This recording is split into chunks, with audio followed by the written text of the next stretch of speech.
नमस्कार दोस्तों, achievement education park YouTube channel पर आपका स्वागत है। अगर आपने अभी तक इस चैनल को सब्सक्राइब नहीं किया तो प्लीज़ सब्सक्राइब कर ले।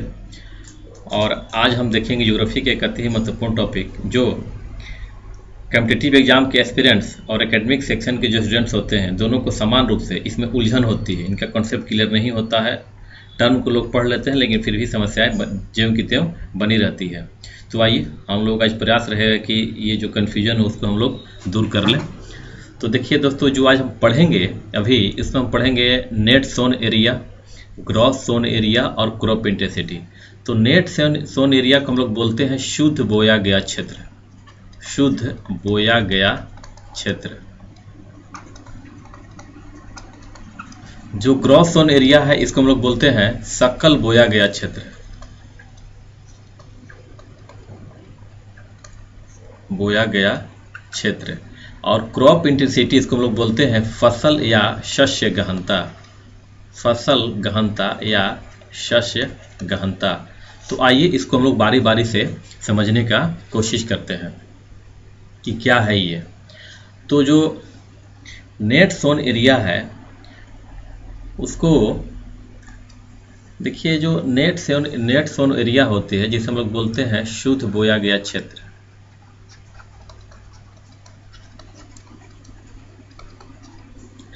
देखिए, अगर ये मान लेते हैं कि ये हमारा अगर ये इंडिया है, और देख ले समझ लेते हैं, मैं उतना आप लोग मत ध्यान समझ कोशिश कीजिएगा, समझ लीजिए कि ये इंडिया है, ये हमारा इंडिया है।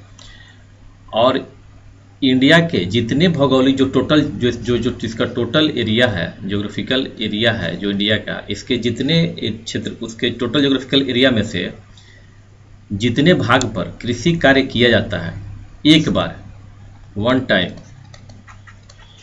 टाइम जितने एरिया पर कृषि कार्य किया जाता है वन टाइम, एक साल में, 1 ईयर में, उसको हम लोग बोल देते हैं शुद्ध बोया गया क्षेत्र। उसको क्या बोल देते हैं? शुद्ध बोया गया क्षेत्र। तो शुद्ध बोया गया क्षेत्र क्या है? वह भूमि है जो कृषि के अंतर्गत आता है, जो कृषि के अंतर्गत आता है। इसको ऐसे भी कह सकते हैं कि शुद्ध बोया गया क्षेत्र या एरिया वह भूमि है जो कुल भौगोलिक क्षेत्र में से जितने भौगोलिक क्षेत्र पर एक वर्ष में जो कृषि कार्य किया जाता है एक बार में, उससे हम लोग क्या बोल देते हैं?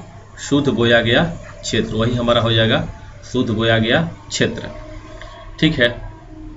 जैसा कि हम जानते हैं कि अगर भारत का जो है कुल भौगोलिक क्षेत्रफल जो है भारत का, वो हमारा है लगभग 329 मिलियन हेक्टेयर। पहली बात है, कोई भी चीज़ कोई किसी भी देश की भौगोलिक सीमा जो है वो लगभग में नहीं होती है, एग्जैक्ट होती है, पहली बात। तो हमने यहाँ लगभग दिया है सिर्फ यहाँ समझने के लिए। ठीक है। तो अगर कहीं पूछे कोई कि किसी देश की भौगोलिक सीमा क्या है तो हम लगभग में नहीं कह सकते हैं, क्योंकि लगभग में बाउंड्री को लेकर के लगभग कुछ नहीं होता है जैसे। ठीक है। तो हम यहाँ कैलकुलेट करना है चूँकि, तो यहाँ हमने मान लेता है कि 329 मिलियन हेक्टेयर जो है भारत का कुल भौगोलिक क्षेत्रफल है। ठीक। अब इस कुल भौगोलिक क्षेत्रफल में से जो ज्योग्राफिकल एरिया है, इसमें से जो जितने पर शुद्ध बोया गया क्षेत्र है, यानी जितने पर कृषि कार्य किया जाता है, वो किया जाता है 141 मिलियन हेक्टेयर पे। ये लगभग में है मिलियन हेक्टेयर। तो 329 मिलियन हेक्टेयर में से 141 मिलियन हेक्टेयर पर जो कृषि कार्य किया जाता है, जो एक वर्ष में एक बार कृषि किया जाता है, उसे हम लोग बोल देते हैं क्या? शुद्ध बोया गया क्षेत्र। तो भारत का शुद्ध बोया गया क्षेत्र कितना है? 141 मिलियन हेक्टेयर। ये जो है डाटा है, और ये डाटा जो है 2010 और 11 का है। ठीक है। ये डाटा लगभग अभी भी 2020 में भी लगभग यही है, बहुत ज़्यादा अंतर नहीं है। ठीक है। तो इसको हम समझने के लिए उसी डाटा को हमने लिया है। तो ये जो है 141 मिलियन हेक्टेयर जो है वो क्या है? शुद्ध बोया गया क्षेत्र है। ये समझ गए आप। अब ये है कि कुल बोया गया क्षेत्र क्या है? कुल बोया गया क्षेत्र, ग्रॉस सोन एरिया क्या है? कुल बोया गया क्षेत्र क्या है? तो कुल बोया गया क्षेत्र है कि ये जो हमारा है 141 मिलियन हेक्टेयर, ये किसके अंतर्गत आया है हमारा?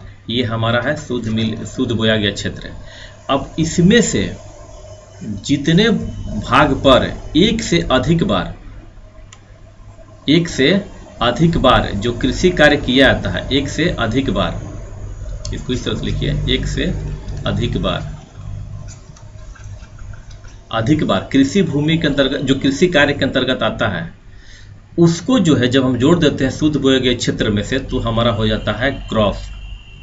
जैसे ये हमारा 141 मिलियन हेक्टेयर हमारी भूमि है जिस पे हम कृषि कार्य करते हैं। अब इसमें से अगर हम मान लेते हैं कि कृषि कार्य जो है 60 मिलियन हेक्टेयर पर एक से अधिक बार कृषि होती है, 60 मिलियन हेक्टेयर पे एक से अधिक बार कृषि होती है, तो हमारा ग्रॉस कितना हो जाएगा? 141 प्लस 60 दोनों मिल करके कितना हो जाएगा? 201 मिलियन हेक्टेयर। तो हमारा ग्रॉस सोन एरिया कितना हो जाएगा? Gross sown area 201 million hectare. इसको समझने का कोशिश कीजिए। अब थोड़ा सा इसको और मैं थोड़ा सा डिटेल में जाता हूँ। अब ये 1 से 41 मिलियन हेक्टेयर पे जो कृषि कार्य किया जाता है, मैंने कहा कि टोटल एरिया है जो कि एक बार वर्ष में कम से कम एक बार इसकी यहाँ पर खेती होती है, लेकिन जो 60 मिलियन है यहाँ पर एक से अधिक बार होती है। उदाहरण के तौर पे मान लेते हैं कि खरीफ फसल के अंतर्गत पूरा 141 के 41%, एग्जाम्पल के तौर पे पूरा जो है एरिया आ जाता है खरीफ फसल के अंतर्गत। लेकिन अगर बाकी भूमि जो है 141 मिलियन हेक्टेयर में से अब 60 मिलियन हेक्टेयर ऐसा है जिस पर कि रबी और गर्मा की फसल दोनों होती है, रबी प्लस गर्मा। तो इसमें से क्या हो जाएगा? ये खरीफ वाले फसल में जो एरिया है उसमें जुड़ जाएगा कौन? रबी और प्लस गर्मा, ये एरिया इसमें जुड़ जाएगा। तो ये जो जुड़ जाएगा और इसके बाद जो टोटल एरिया हो जाएगा उसी को हम लोग क्या बोल देते हैं? Gross sown area. ठीक है दोस्तों, तो मुझे उम्मीद है कि आप अच्छी तरह समझ गए होंगे इस चीज़ को। इसका मतलब ये भी हुआ कि 141 जो मिलियन हेक्टेयर है उसमें 60 मिलियन हेक्टेयर पे ही एक से अधिक बार खेती होती है। इसका मतलब ये हुआ कि 81 मिलियन हेक्टेयर पे दोबारा खेती नहीं होती है। यही ना हुआ? चूंकि 141 में से जब हम 60 घटा देंगे तो कितना हो जाएगा? 81 होगा ना, 81 मिलियन हेक्टेयर। तो इसका मतलब क्या हुआ कि 61 मिलियन हेक्टेयर पे दोबारा खेती नहीं होती है, 61 मिलियन हेक्टेयर पे दोबारा खेती नहीं होती है और 60 मिलियन हेक्टेयर पे दोबारा खेती होती है, माने एक से अधिक बार खेती होती है। तो ये हमारा था शुद्ध बोया गया क्षेत्र और सकल बोया गया क्षेत्र, यानी ग्रॉस सोन एरिया, सकल बोया गया क्षेत्र। ठीक है दोस्तों, ये मुझे उम्मीद है आप अच्छी तरीके से समझ गए होंगे। अगर आपने नहीं समझे हैं तो कमेंट बॉक्स में कमेंट जरूर कीजिए दोस्तों, क्योंकि इससे पता भी चले कि कहाँ आपकी समस्या हो रही है और मुझे अपने को इम्प्रूवमेंट करने में काफ़ी मदद मिलेगा। तो ये हमारा था शुद्ध बोया गया क्षेत्र एवं सकल बोया गया क्षेत्र। ठीक है, अभी जब ये दोनों समझ गए हैं तो हमारे लिए फसल गहनता निकालना बहुत कठिन काम नहीं है। तो पहले इन दोनों को देख लेते हैं कि हमने शब्दों में कैसे लिखेंगे और उसके बाद हम आ जाते हैं फसल गहनता पे हम चर्चा करेंगे। तो आइए देखते हैं उसको। देखिए, शुद्ध बोया गया क्षेत्र नेट सोन एरिया वह भूमि जिस पर फसलें उगाई या काटी जाती है वह शुद्ध बोया गया क्षेत्र है। इसी को मैंने कहा था कि आप इस तरह से परिभाषित करते हैं कि कुल भौगोलिक एरिया में से जितने भौगोलिक एरिया पर एक वर्ष में एक बार खेती की जाती है वो उसका कुल योग जो होता है, एक बार खेती का जो कुल योग होता है उससे हम लोग क्या बोलते हैं? शुद्ध बोया गया क्षेत्र।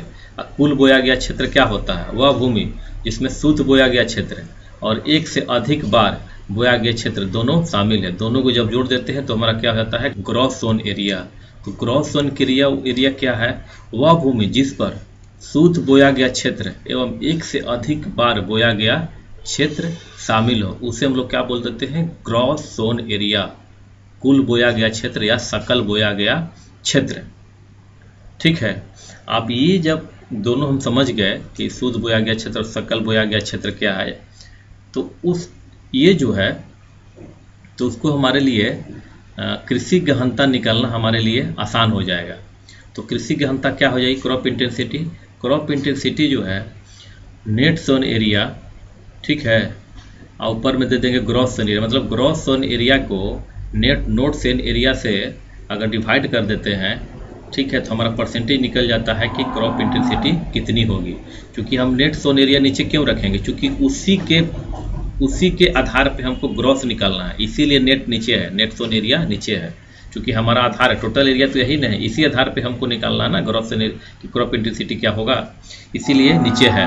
तो आप क्या करेंगे कि नेट सोन एरिया हमारा जो था, यहाँ पे हमने अभी जो लिया था वो कितना था?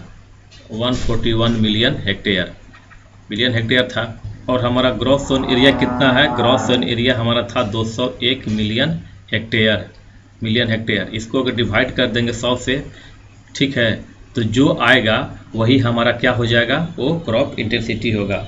अगर ये डिवाइड करेंगे तो ये लगभग जो है 140% के जो है आसपास आता है, 140% या 141% लगभग आएगा। तो यही हमारा क्या हो जाएगा? Crop intensity.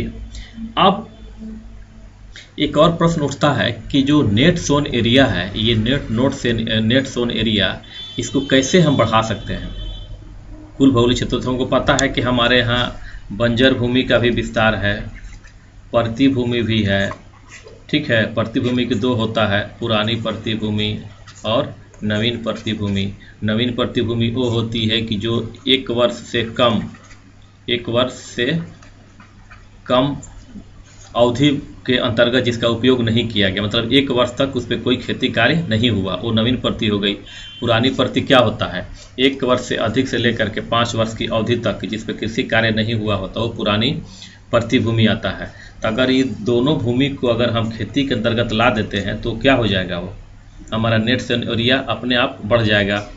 हाँ, नवीन परती भूमि को कृषक जो है स्वेच्छा से छोड़ देते हैं, इसलिए छोड़ देते हैं कि चूँकि मृदा की जो पोषणता खत्म हुई है वो पोषणता पुनः वह प्राप्त कर सके, ठीक है।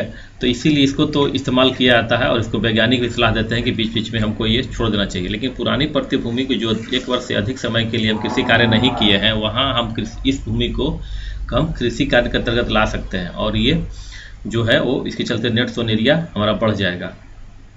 एक आता है बंजर भूमि। तो बंजर भूमि का मतलब ये है कि जो वर्तमान में हमारे पास तकनीक है, उस तकनीक के द्वारा हम बंजर भूमि का इस्तेमाल कृषि कार्य में नहीं कर सकते, क्योंकि हमारे पास वो तकनीक नहीं है कि उसको हम उपजाऊ बना सकें। लेकिन आविष्कार और इन्वेंशन के फलस्वरूप कुछ ऐसे इंस्ट्रूमेंट्स और फर्टिलाइजर और मैन्योर्स का इस्तेमाल कर सकते हैं, जिसके कारण भविष्य में कि हमारे कृषि कार्य के अंतर्गत आ जाता है, जिसके कारण हमारा नेट सोन एरिया बढ़ जाता है, ठीक है। तो कई अन्य कारण भी है, जैसे कि अगर जो सेटलमेंट जो हमारा दिन ब दिन बढ़ रहा है, कंस्ट्रक्शन इंफ्रास्ट्रक्चर बढ़ रहा है, अगर उसको भी हम लिमिटेड कर दें तो भी हमारा नेट सोन एरिया क्या हो जाएगा? बढ़ता चला जाएगा, ठीक है। तो ये है हमारा net sown area, gross sown area और क्रॉप इंटेंसिटी। क्रॉप इंटेंसिटी को बढ़ाने के लिए जो है एक ही भूमि को हमको बार बार उपयोग करना पड़ेगा। तो एक ही भूमि को बार बार उपयोग करने के लिए हमें क्या करना पड़ेगा? जो कृषि के क्षेत्र में नवीन तकनीक का इस्तेमाल करना पड़ेगा, ट्रैक्टर का इस्तेमाल करना पड़ेगा, सिंचाई के साधनों का सही उपयोग करना पड़ेगा, ठीक है, ताकि वो फ्लड और ड्राउट जैसी समस्याओं को झेल सके। तो ऐसी इसके लिए हमें हाइब्रिड सीड्स का इस्तेमाल करना पड़ेगा, जेनेटिकली मॉडिफाइड सीड्स का इस्तेमाल करना पड़ेगा, जिसके कारण हम ग्रॉस सोन एरिया को भी हम बढ़ा सकते हैं। तो ये है हमारा net sown area, gross sown area और क्रॉप इंटेंसिटी। तो मुझे उम्मीद है ये वीडियो दोस्तों पसंद आया होगा। दोस्तों इसको लाइक कीजिए, शेयर कीजिए और चैनल को सब्सक्राइब जरूर कीजिए दोस्तों, और कमेंट में तो कमेंट कीजिए, क्योंकि पता चले कि आपको ये कैसा वीडियो लग रहा है। थैंक यू दोस्तों।